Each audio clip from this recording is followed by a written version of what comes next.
And it's time for another Q&A.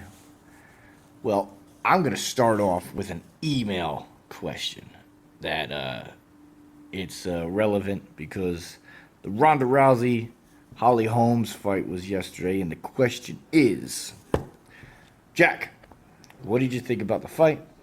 And what would you have done if you were Ronda Rousey's coach? Well, what did I think about the fight? The fact is, I've been saying it for since Ronda Rousey came in. She's fantastic at what she does. I've been following her since she was in the Olympics. She's just a fantastic athlete, period. But her stand up game lacks. And yes, it has gotten better by leaps and bounds. But I said once you put a high caliber striker and they have a game plan of just boxing the hell out of that girl and doing what they do best, Ronda Rousey's not going to stand a chance. Stand up game wise. That's if Ronda Rousey doesn't get in a clinch and grab her, throw it to the ground, and do what she does best. That being said, I did not expect Holly Holmes to stuff Ronda Rousey's takedowns like that. Ronda Rousey had her hands on her in a clinch, and Holly stuffed it, picked her up, and brought Ronda down to the ground. That shit blew my mind. That was the most impressive part of that fight to me.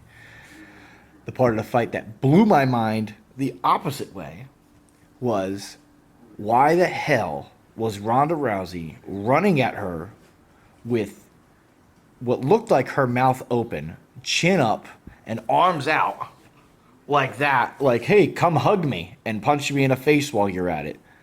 She was basically asking to get knocked out at that point. Her coach, if you want to call him that, should have been screaming at the top of his lungs to take your fucking hands and cover up, tuck your chin, and if the game plan was to get inside and chase her down and basically stop her striking ability, she should have just waited for her mark, ducked under, and shot, and grabbed on and put her in the clinch, put her on the ground if she could have, and done that. That's what I would have done if I was her coach. I would have worked on kind of like an old Mike Tyson type style. He'd get in real close, and then swoop under and bop, bop, bop to the body.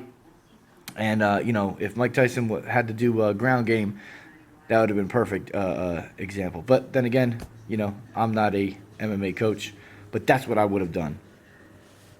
Let's get to the other questions here.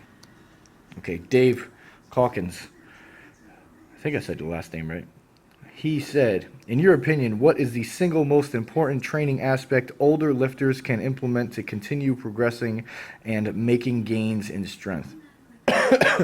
Well, in my opinion, the best training aspect or training tool that I would use would be RPEs, man. Rate of perceived exertion. Using RPEs is a great way to regulate. I mean, it's just awesome. Percentages are a great way to give yourself an idea of where you should be or where you should be working with, but RPEs are, it's like, I mean, really, there's nothing really much better than that.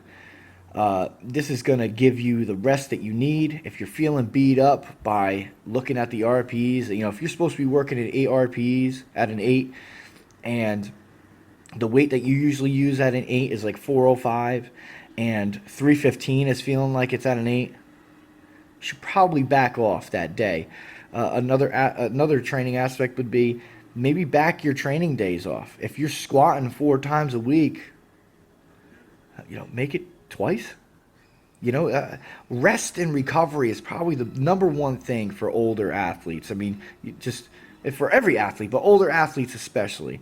I remember Captain Kirk telling me that when he squatted that 826, his recent meet, and he did it raw, he squatted heavy every other week and deadlifted heavy every other week, and he squatted 826, and so as you get older, you need a little bit more rest. Your body can't handle that kind of workload anymore. So definitely rest and recovery and RPs is probably your best bet. I'm pretty sure that's what you were asking there. If not, ask me.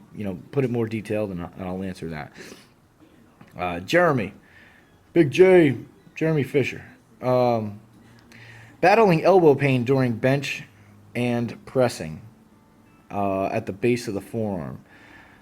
Now, you actually asked me, and I asked you back to get a better detail of this.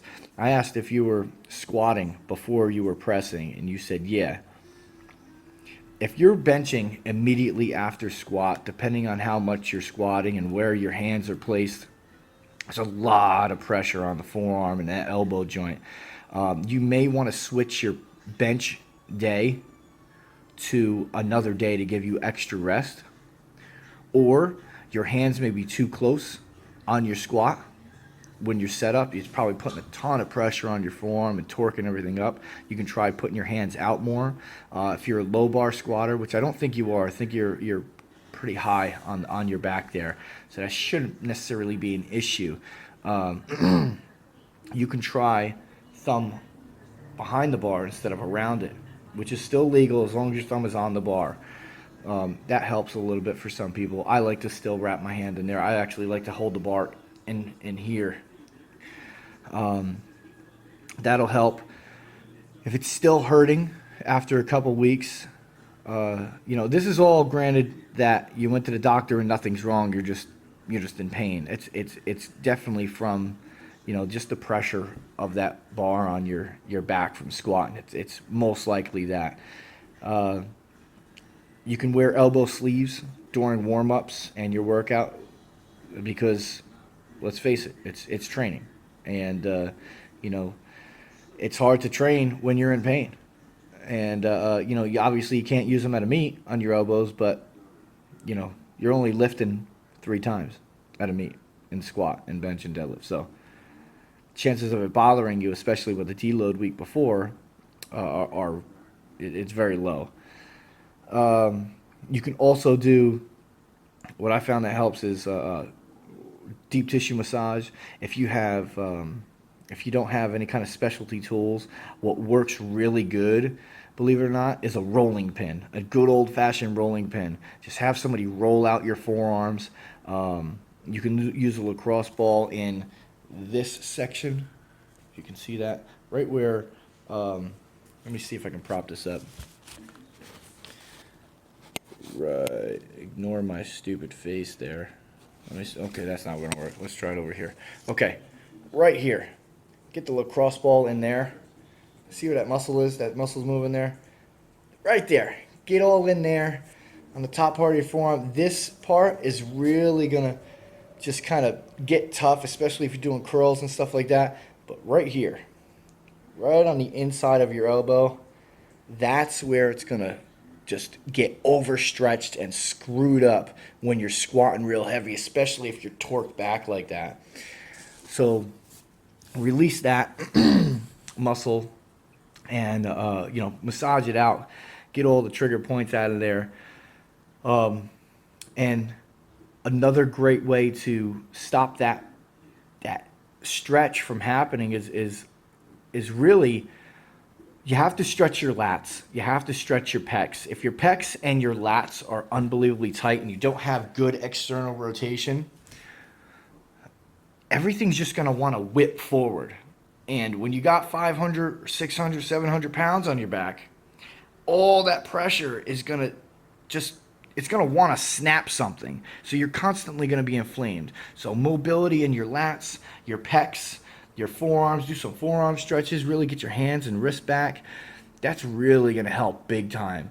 It may take a couple weeks, but every day, twice a day, 3 times a day if you have to, really loosen up, do some myofascial release, some deep tissue type stuff, and really get some good deep stretches in. Stretching is so underutilized, it's unbelievable. Definitely get in there and do that, and grab a stick and do some external rotations. Really get your hand all the way back and do that, and that should really help you. I hope that helped Jeremy. Okay, Joseph Freddie Franzo, you big squatting son of a bitch. Uh, I'm gonna get on the platform with you one of these frickin' days. We always seem to miss each other. Okay, he asked, "Why am I such a stud?" I don't know. My father was part horse. I'm on a really strict diet. I eat 5 sticks of butter every morning. I make sure that I chew on rocks at least 3 times a week. I go down to the local boxing ring and I have everybody line up, punch me in the throat 5 times. And, I make sure every time I'm done with a workout, I rip my shirts off. Just like Hulk Hogan, I play the music and everything. I shred my fucking shirt off, and I usually hide in the bush and I scream at the mailman at the top of my lungs, and uh, what else do I do? Just being a stud takes a lot of work, man. I've knocked out a camel before. I've punched a camel right in the mouth, knocked that fucker clean out. I have a pet Wolverine. Um, let's see. I've killed a squirrel, brought it back to life, just so I could tell it not to fuck with me again, and then killed it again. That's one of my magical powers that I have. I have a tail. I do have a tail. I wasn't born with it. I got one surgically attached because I thought it'd be cool. And I'm actually 73 years old. And the blood that runs through these veins is nothing but, nothing but studness. And, you got to live up to that shit. So